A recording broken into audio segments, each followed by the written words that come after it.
Imagine standing on a dusty street in a small Missouri town. The year is 1866. The air smells like horses and dirt, and the faint trace of gunpowder that never quite leaves a town after a war.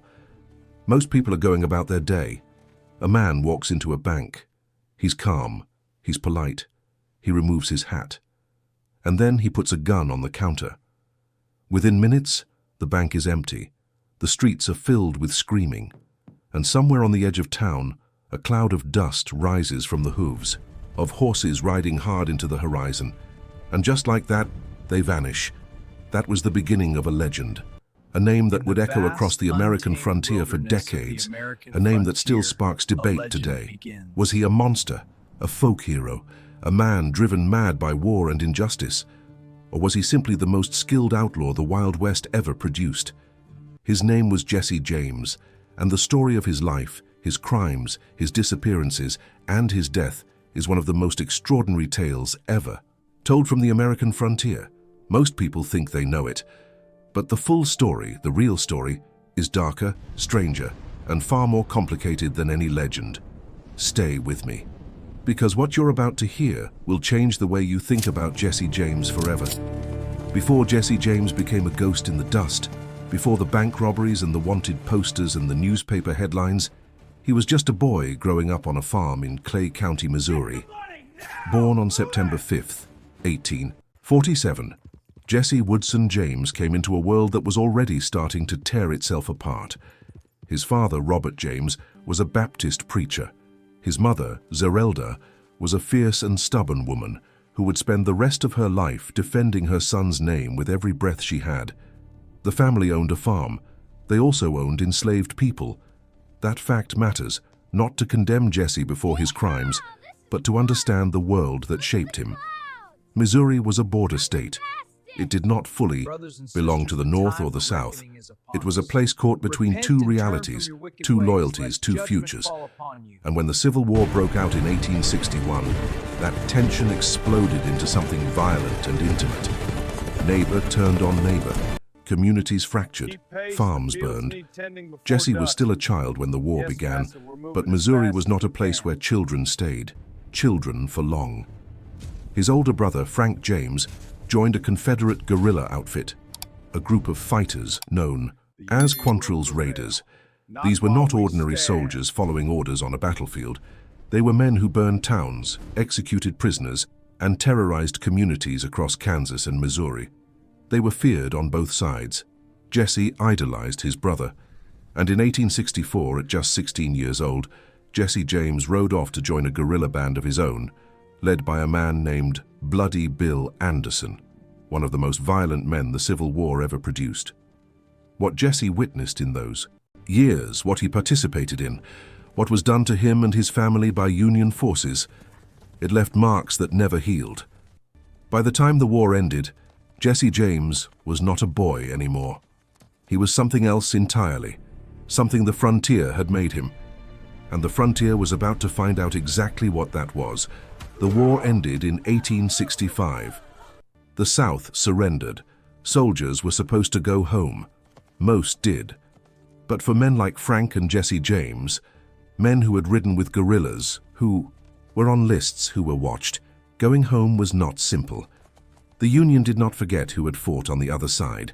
Pardons were offered, but not always honored. Some former Confederate fighters were harassed, arrested, even killed. And then something strange happened. Missouri started to change its story about these men. Not everywhere, not officially, but in the counties where the James family lived, among the communities that had suffered under Union occupation, men like Jesse James began to be seen differently, as rebels, as resistors, as men who refused to surrender even after the surrender. The question is, did Jesse James rob banks because the war broke him, because he had no other skills, because he was greedy, or because he genuinely believed he was continuing a fight that had never really ended? The answer, as you will see, is probably all of those things at once. And that complexity is what makes this story impossible to forget. On February 13th, 1866, a group of armed men rode into Liberty, Missouri. It was a cold winter morning. Most people in town were moving quickly, heads down against the wind. Nobody paid much attention to the strangers tying their horses outside the Clay County Savings Bank. Inside, 2 men entered. The others waited in the street. The men inside were polite at first. Calm. Then the guns came out. The bank cashier and his young assistant were forced to hand over everything: gold coins, paper currency, bonds. The total was somewhere between $57,000 and $60,000, an enormous sum for 1866.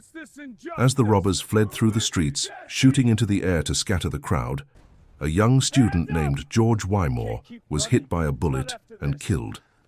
He was just 19 years old. He was not involved. He was simply in the wrong place. The gang rode hard out of town and disappeared into the countryside. No one was immediately caught. The crime shocked the region.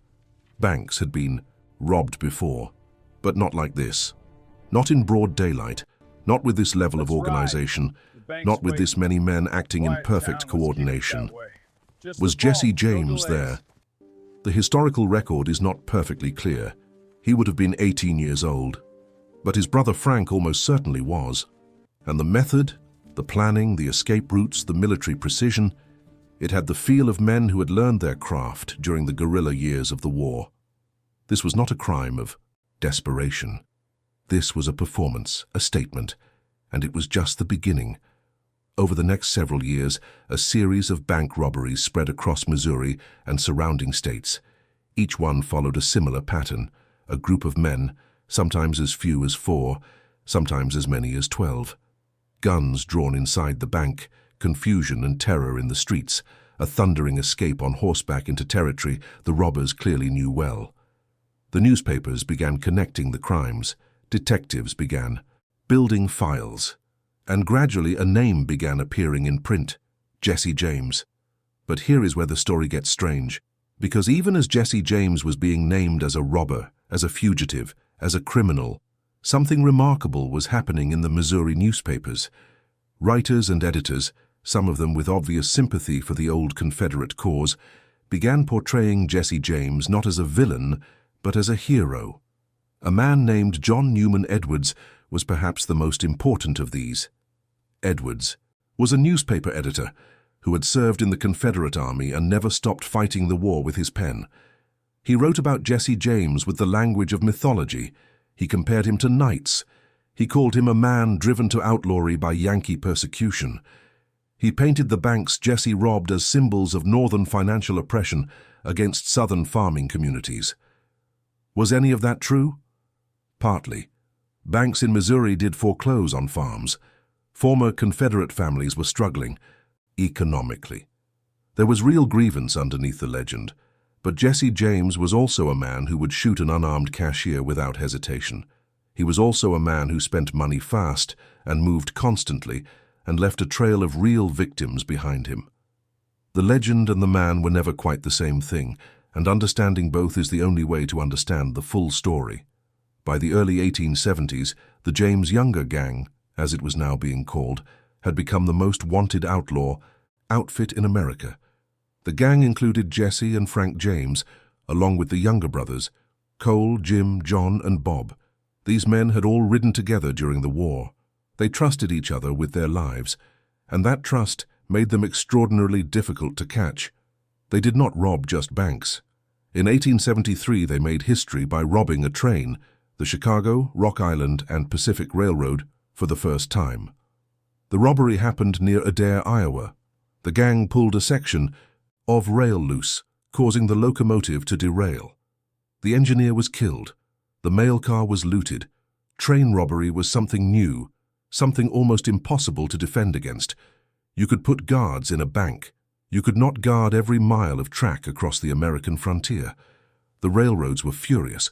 The Pinkerton National Detective Agency, the most feared private law enforcement organization in the country, was brought in to track down Jesse James. What followed was a war. Not a polite, legal one. A real war fought in the shadows of Missouri farmland. The Pinkerton Agency was not subtle. They had broken strikes. They had hunted men across multiple states. They had a reputation for violence that matched or exceeded many of the outlaws they pursued. When they came for Jesse James, they came hard. In January of 1875, Pinkerton agents surrounded the James family farm, the home of Jesse's mother, Zerelda, and his stepfather, Reuben Samuel. Jesse and Frank were not there. But what happened next became one of the darkest moments in the entire story, and one of the key reasons Jesse James became a folk hero in Missouri for many years to come. The agents threw an incendiary device through the window of the farmhouse. In the explosion and fire that followed, Jesse's 8-year-old half-brother Archie Samuel was killed. Zerelda Samuel lost part of her right arm. The family was devastated. The public reaction was immediate and fierce. Even people who had no sympathy for the James gang were horrified. A mob attacking a farm woman and a child in the night. This did not look like justice. It looked like terror. Missouri newspapers condemned the Pinkerton agency. Politicians made speeches. For a brief moment, Jesse James became less of an outlaw and more of a victim. Jesse himself was enraged. Whatever line he might have hesitated to cross before, it was gone now. He pushed the gang harder. The robberies continued. The violence escalated. But underneath the rage, something else was happening. Jesse James was getting tired, and the net around him was slowly, quietly closing.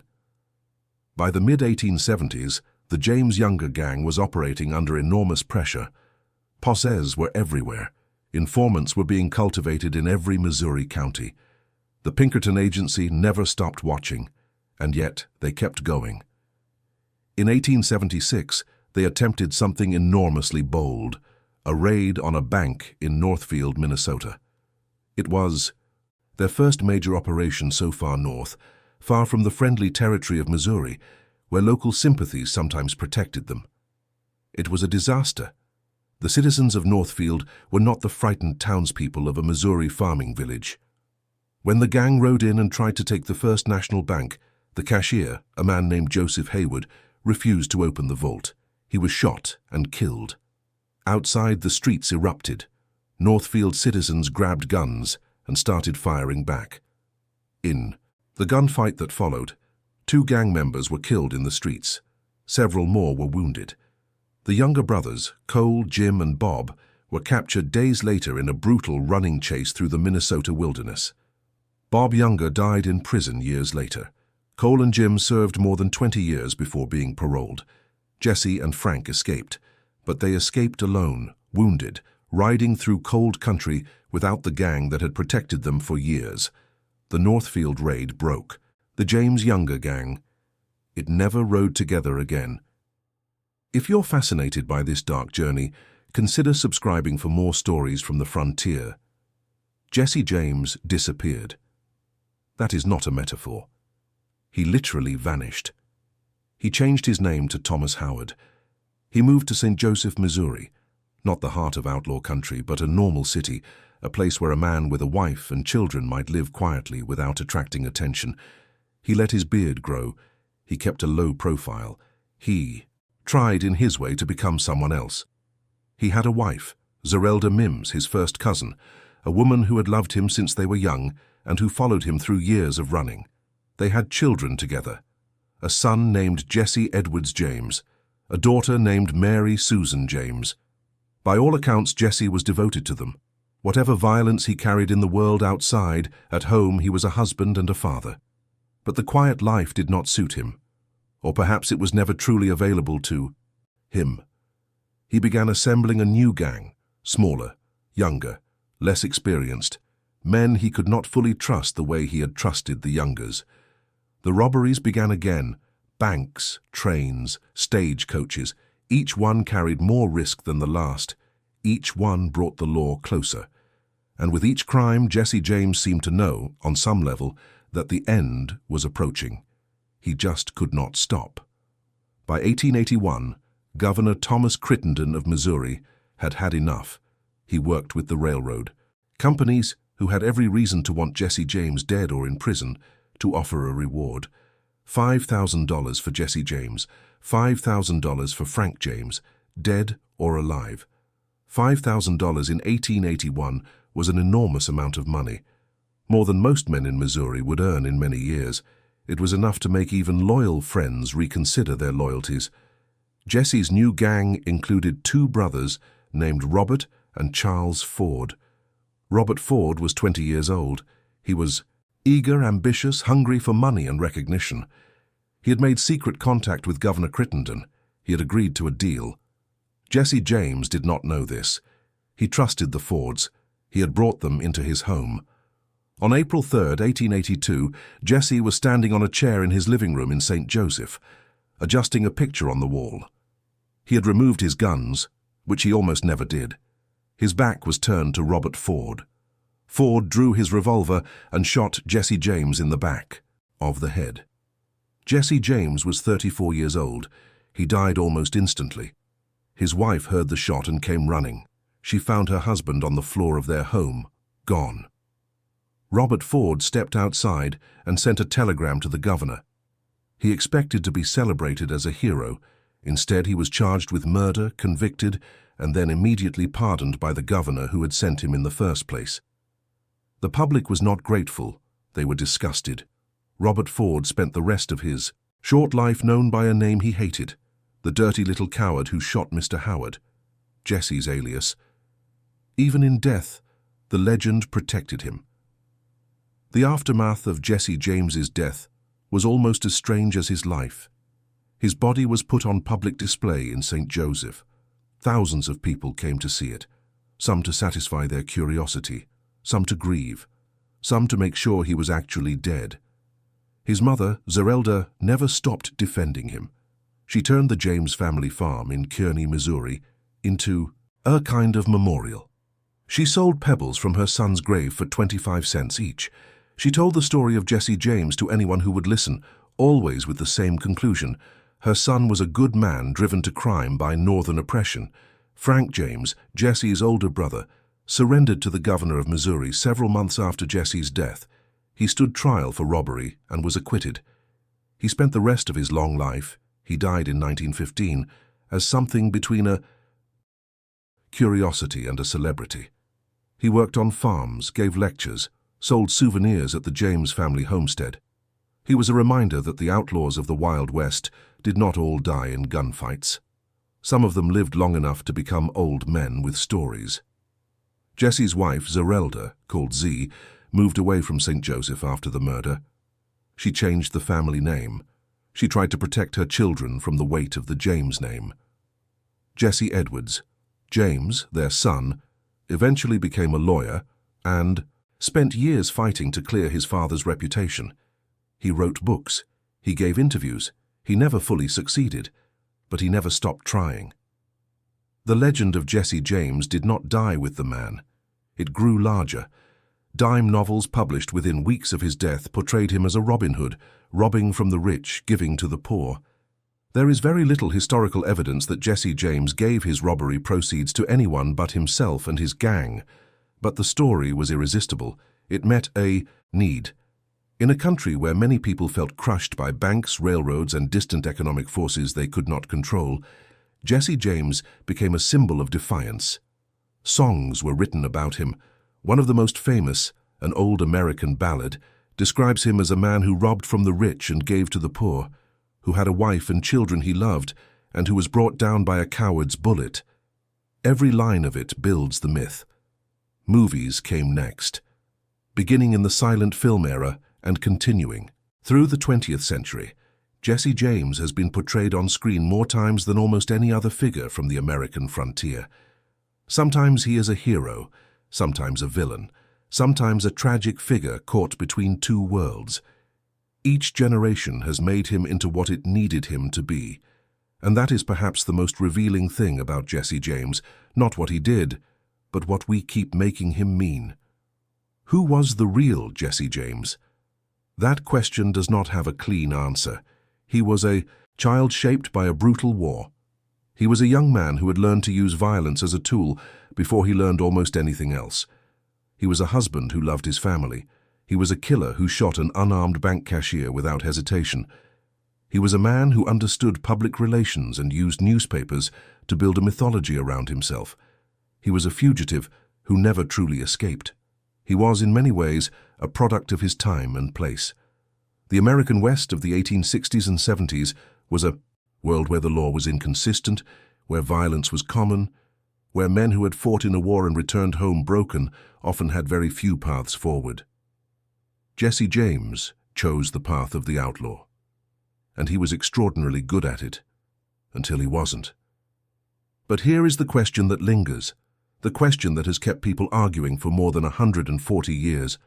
Does the violence of Jesse James's origins explain his crimes? Does the injustice done to his family justify anything that followed? Is there a version of this story where Jesse James is a victim as much as a perpetrator? Or does that framing let him off too easily? Does it ask us to forget about George Wymore, the 19-year-old student killed during the Liberty Bank robbery? About the train engineer killed in Iowa? About the bank cashier shot dead in Northfield? About all the ordinary people who were just in the wrong place when the James gang came riding through? There are real victims in this story. There always are in stories like this. The legend has a tendency to push them to the edges. Jesse James rode out of history on a wave of dust and legend, and he has never really stopped riding. He is still out there in some sense, in the novels and the films and the songs, in the arguments between historians, in the tourist sites across Missouri and Kansas and Minnesota where his story is told and retold. He was not a simple man. He was not a pure villain, and he was not a hero. He was something more, complicated and more human than either of those things. He was a man formed by violence, sustained by violence, and ultimately ended by it.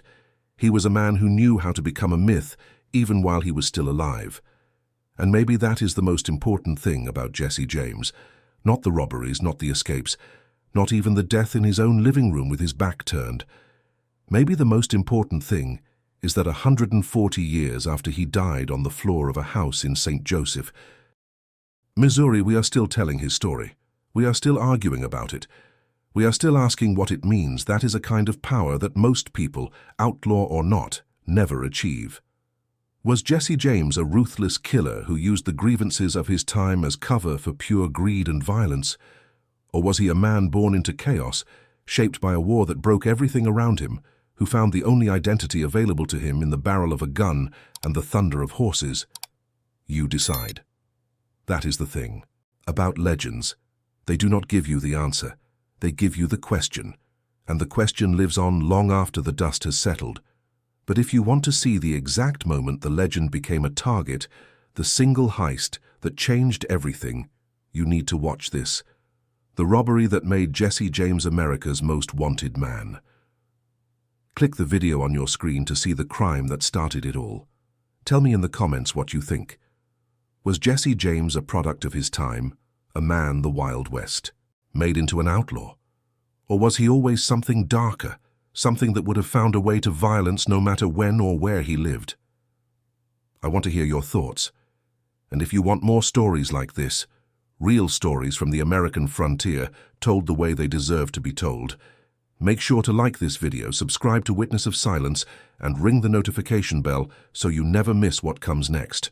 The Wild West has more stories to tell, and we are just getting started.